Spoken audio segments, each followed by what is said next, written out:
A deal to reopen the government is in the works as more details emerge. Governor Greg Abbott makes a statement regarding his future in Texas politics. And the campus theater downtown is seeing an increase in ticket sales.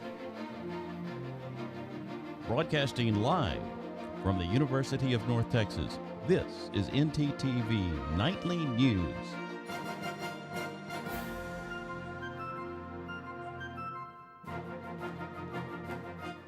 Good evening. Thank you for joining us on NTTV Nightly News. I'm Alexandria Teeters. And I'm Edison Stewart. Move Forward North Texas. That is the new vision for our university from President Harrison Keller. He made that part of his State of the University speech last week. Tonight, he held a town hall for UNT students, and Alex Schwartz was in the audience. Alex.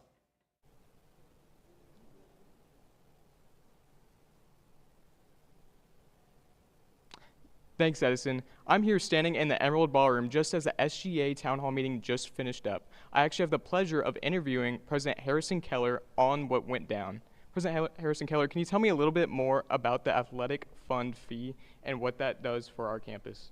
Well, we are so proud of Mean Green Athletics right now, and our football team is in the national conversation, rightly so. And what that does is it raises the visibility of the whole university. So there are millions of people across the United States that weren't familiar with UNT that now they get a better sense of who we are and what we stand for. So if we can just keep that momentum moving forward, then that's going to be enormously powerful, pay dividends for all of our students and our alumni. Okay. And we were talking about the AI and how it's reshaping college. What is your plan for AI for UNT? Well, we can't go backwards. We're all living in a world where we're going to have to learn to work with AI. AI is going to be incorporated more into our lives. So we have to equip our students, we have to equip our faculty. Even how we operate the university is going to have to incorporate AI more and more. Okay. And we all understand how parking can be a real hassle here. There's plenty of it, but can it be better? Harrison has the answer. Well, I don't know if I have the answer, but first of all, we definitely need more and better parking. As we build out the campus, as we think about our long-term plans, we're going to need more parking garages. That has to be part of the plan. For the short term, we need to do a better job of optimizing the parking that we have. And so we definitely appreciated the conversation with the students. Some great ideas came out actually just this evening from the students, and look forward to continuing to work together so that we can come up with solutions that help us address the parking. Okay. And lastly, we talked about in this meeting the Texas Talent Accelerator, and what that does is helping our graduate students. Harrison Keller can tell us more. So the Texas Talent Accelerator was a concept that the legislature funded for us. So we brought this idea to the legislature this last legislative session and say our economy is changing incredibly fast across our entire region. So we're standing up sort of an intelligence center for the workforce needs of the future that's organized by UNT, but it's not just UNT. It's employers, chambers of commerce, it's economic development corporations, in partnership with the Texas State Technical College, community colleges across the region, and other universities that are like-minded, so that we can do two things. One is we all get a better sense of how workforce needs are changing. We can feed that intelligence back into how we design and improve programs right here at UNT.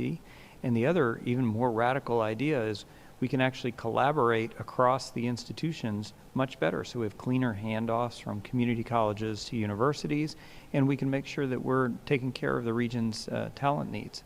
Okay, awesome. Thank you so much, President Keller, for coming out here. It's a real pleasure. I'm Alex Schwartz with NTTV. Back to y'all. Thanks, Alex, and thank you, President Keller.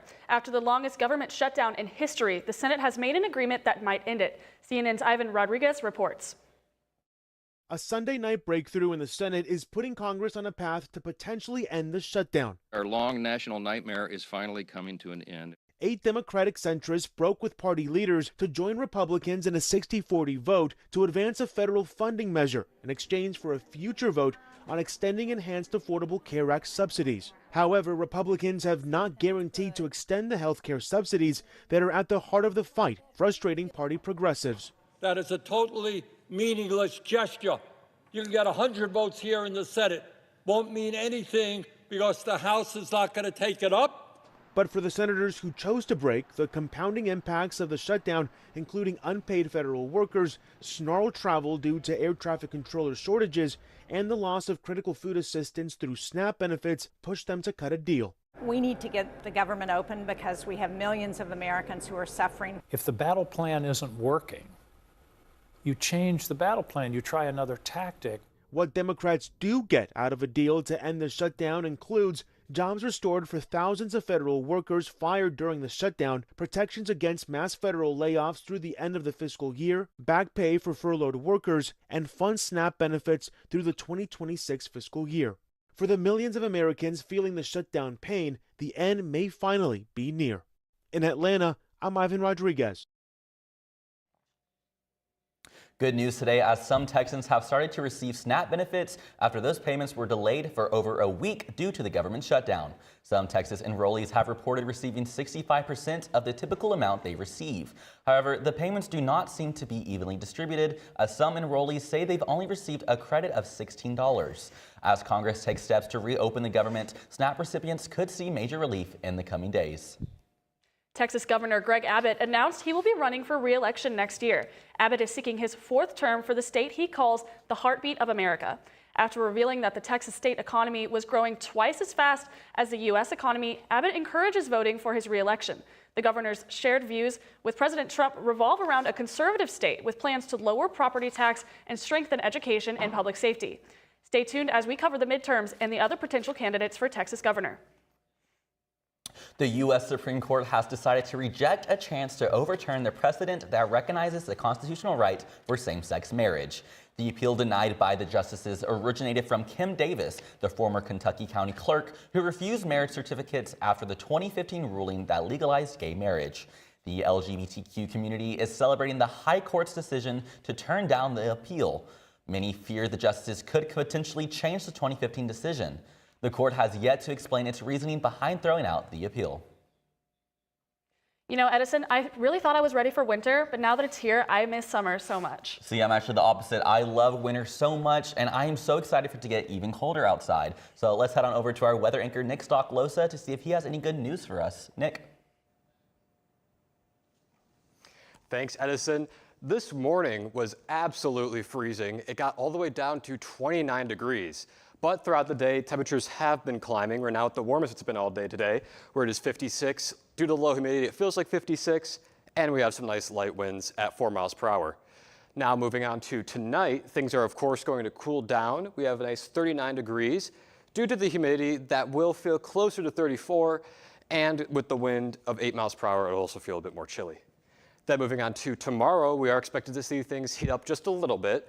It'll be 71 tomorrow. It'll feel closer to 69 due to that humidity, and we're going to see the winds pick up a lot, bringing it all the way up to 20 miles per hour. That's everything I have for you for right now. Back to you guys at the desk. Thanks, Nick. In about an hour, Attorney General Ken Paxton will be speaking to a UNT student organization here on campus. NTTV's Aaron Erie is live at the Lyceum in the Union with more. Aaron?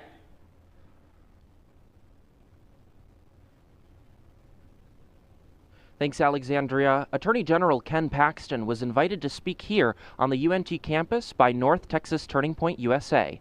This organization advocates for conservative politics on high school and college campuses. Paxton has been speaking on a tour across Texas, visiting the University of Texas at Austin, the University of Houston, and Texas Tech. Tonight, he is here on our campus. The program is being held at the Lyceum here in the UNT Union. Doors open at 6:30 and the program will begin at 7 p.m. Admission is free and students will be given preferred seating. Paxton is currently in a heavily contested Republican primary term against four-term incumbent Senator John Cornyn and U.S. House of Representative Wesley Hunt. Again, doors open at 6:30. Live at the UNT Union with North Texas Television, I'm Aaron Erie. Thanks, Aaron. Tonight, an update on a story NTTV has been covering since last week. The city of Dallas is pushing back against recent state demands to remove rainbow crosswalks. A month ago, Governor Abbott ordered the removal of painted symbols, stating they display political agendas and ideologies, and that the crosswalks could be a safety distraction. Dallas has now submitted a request for an exemption to this mandate. In a statement, Dallas officials said, quote, "There is no evidence these decorative crosswalks are any less safe than standard crosswalks. Also, that the decorative crosswalks support freedoms of speech." The timeline for the state's decision is unclear. If you've been feeling down lately due to the seasons changing, you're not alone. And if you're looking to travel soon, watch out for some potential roadblocks affecting your air. We cut that story. We did.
They say everything is bigger in Texas, and that also includes its growing population. However, as the number of residents increases, so does our need for more public transportation. Our live reporter, Katie Muncie, has more details. Katie? Thanks, guys. I am currently here at the Denton County Transit Authority, and according to a report by the Texas Department of Transportation, Texas needs more public transport, especially if the state plans to grow. The agency released a draft of the Texas Department of Transportation plan in October. The draft highlights the need for more public transportation in rural and smaller urban areas. That's because the number of drivers has outpaced the state's ability to build more highways and expand existing ones. Also, due to the rising cost of automobiles, seniors may end up needing public transportation more than ever before. Currently, most Texans live within the region of Dallas, San Antonio, and Houston, but that region's population could grow by nearly 50% in 2050. However, just because TxDOT has a plan does not mean that lawmakers have to approve it. Increasing statewide transit could cost tens of billions of dollars. Texas is projected to add 9 million more residents by 2050. That's all I have for now. With NTTV Nightly News, I'm Katie Muncie. Thanks, Katie. While the nation experiences an overall slowdown, Texas is dealing with a different kind of issue. That's exactly right. Most of Texas is currently experiencing a drought. Our weather anchor, Nick Soplosa, has more on the story and a first look at the weather. Nick, what can you tell us?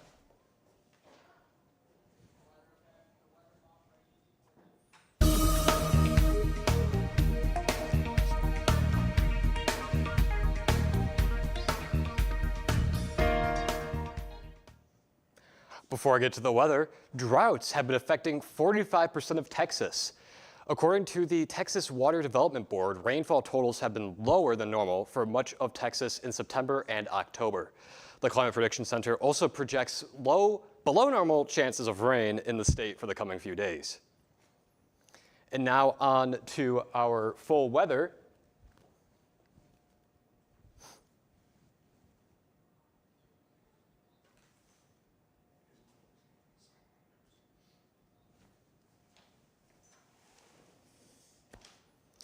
As you can see from this map here, our temperatures across North Texas are what we usually expect. We have warmer temperatures out west, and it gets cooler as we move out east.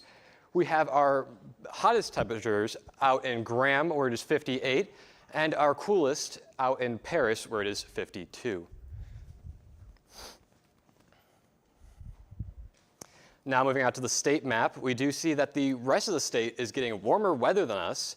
We have El Paso at 66, which is our warmest, and then out east, if we go out of the state, we find Shreveport at 54 and Oklahoma City at 51. And now moving on to the 7-day forecast. As we can see, leading up until Friday, we are going to see our temperatures climb, reaching up to 82 degrees on Friday. Saturday will be slightly cooler and then drop even further on Sunday when most of us will be experiencing some rain. And then next week, Monday, we will have a nice 73. That about wraps up our weather for tonight. Back to you guys at the desk. Thanks, Nick. You know, with the weather getting colder and the days becoming shorter, millions of Americans report feeling down in the dumps. It's called seasonal affective disorder, and CNN's Manny Gaither has signs of this and how to overcome it. The leaves are falling and the days are shorter. If this darker season has you feeling down, you're not alone. Seasonal affective disorder is really just a feature of a major mood disorder like depression. Clinical psychologist Craig Sawchuk with Mayo Clinic says symptoms of seasonal affective disorder come and go with a change in seasons and can include feeling sad, sometimes described as feeling blah. Limbs can feel heavy, there's low energy, and a tendency to want to sleep more. There may also be carbohydrate cravings and weight gain. When those symptoms start to become more prominent, they start to cause problems in day-to-day living, then that's when we look at a difference between just having winter blues versus actually being a problem of clinical concern. Sawchuk says focusing on lifestyle factors can help maintain a regular sleep schedule instead of being tempted to oversleep. Exercise can also help improve mood and health overall, and he says to stay connected.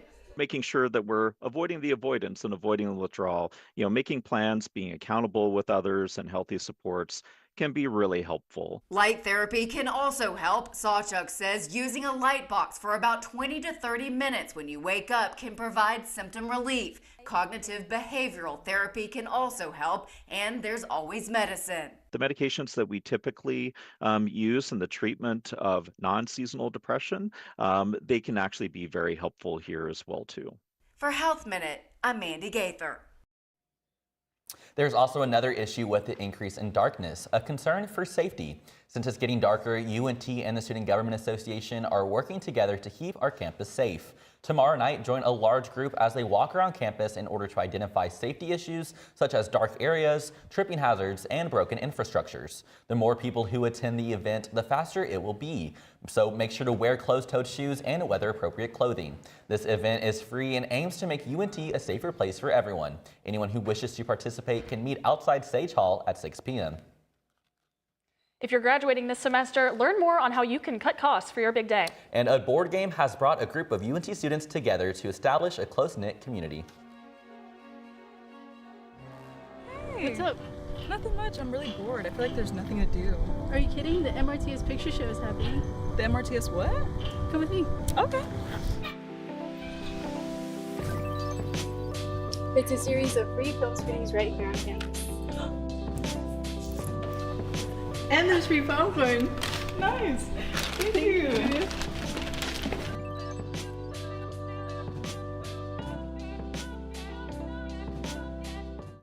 I use Flex to buy my favorite snacks. I use Flex to get me through my mornings. I use Flex at my favorite campus restaurants. I love how Flex is a cashless payment method and can be used at all campus dining venues. So, how do you use Flex?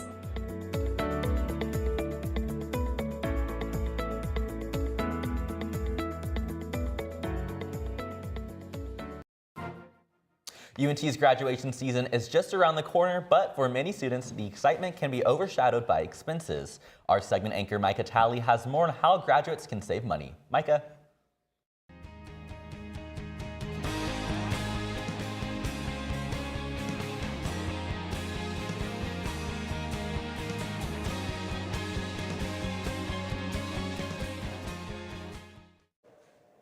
Thanks, Edison. Graduation is one of the most important days of a student's life, but it can come with a catch. It's expensive.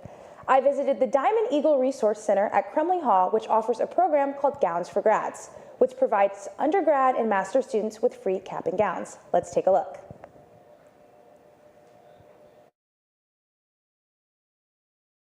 Every Wednesday, students join together in the RTFP building, but they aren't expecting a lecture.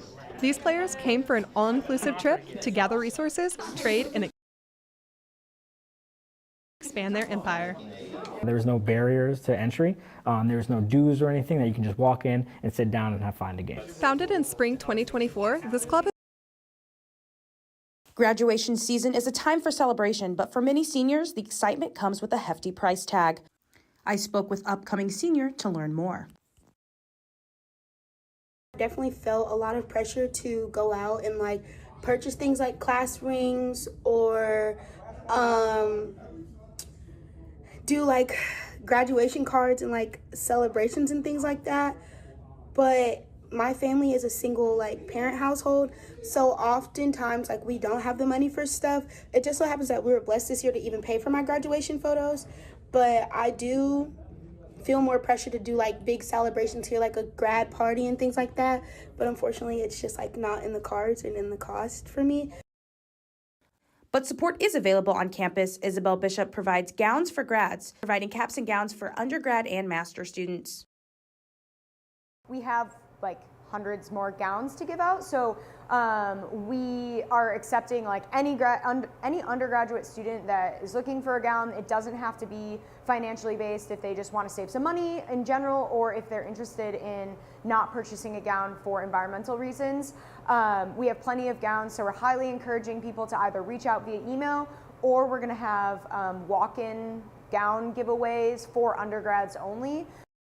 There are also multiple options for people who are interested in donating their cap and gown. We accept donations here at the Diamond Eagle Student Resource Center.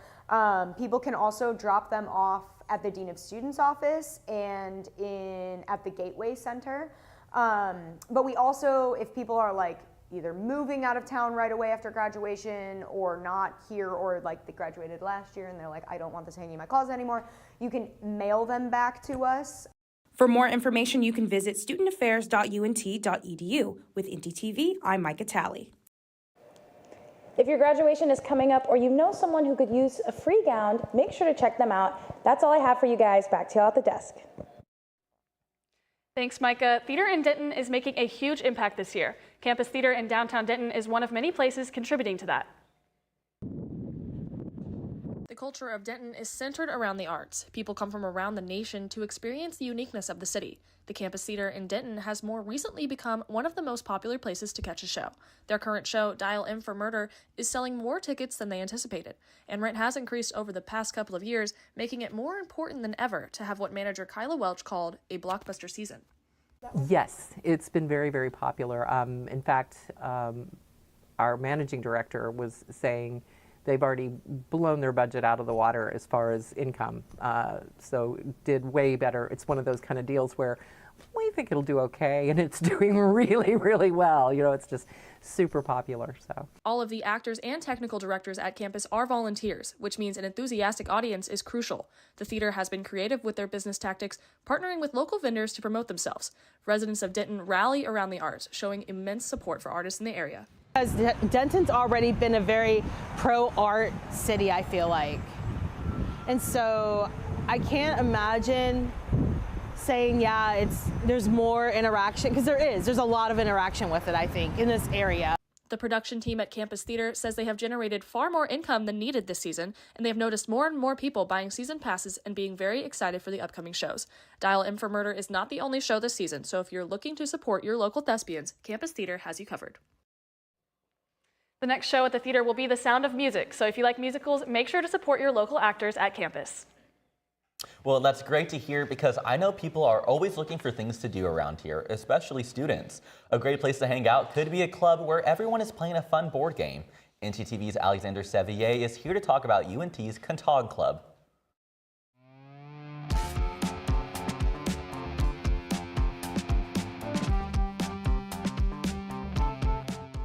Thank you, Edison. Catan's release in 1995 was a turning point in board game history with its success and how unique it was. Having sold over 40 million units, it is a staple for board game enthusiasts. It's a game of intense strategy, and last Wednesday, NTTV's Riley Gondren went to UNT's own Catan Club to see how they're helping build a community around the board game. Let's take a look. Every Wednesday, students join together in the RTFP building, but they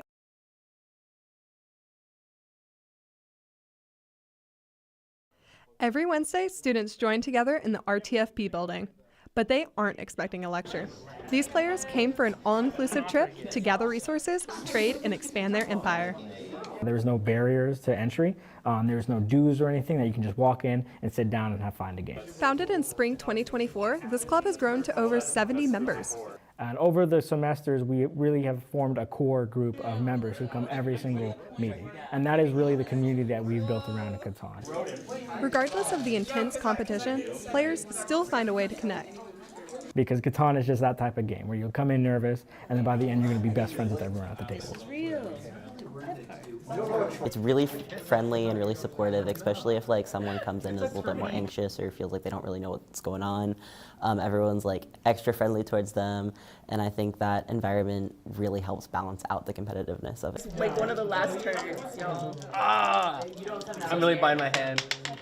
You good? I'm stealing from you. I had you're doing too well. It's one of the few places in my life where I can just kind of come and relax, and it's the only thing that I really have to focus on. There's a lot of really cool people here that I really enjoy talking with. So. They're at 6, so actually I am losing pretty bad. I'm plotting now. I'm plotting. Oh, I did build a house. With NTTV News, I'm Riley Condren. If you're looking for a fun competition with a friendly community, the Catan Club meets on Wednesdays at 7 to 9 p.m. in RTFP room 135. It might just be the place for you. Back to Edison and Alexandria at the desk. Thanks, Alex. The sports world has really been heating up recently. That's right. Teams in Texas are just constantly stealing the spotlight. Our sports reporter Jordan Lindsay has more. Jordan. Stars are coming off a win, and UNT men's basketball is starting off strong. I have the news after the break. Ever happened to you? My bike! My bike is gone! Stolen bikes are an epidemic sweeping college campuses across America. What am I supposed to do? It's quite simple. The We Mean Green Fund has partnered with the UNT Police Department to offer free bike locks to any UNT student with a bike. Just show up with your bike in tow and ask. Now I'll never lose my bike ever again. Enough worrying. Get your bike lock today.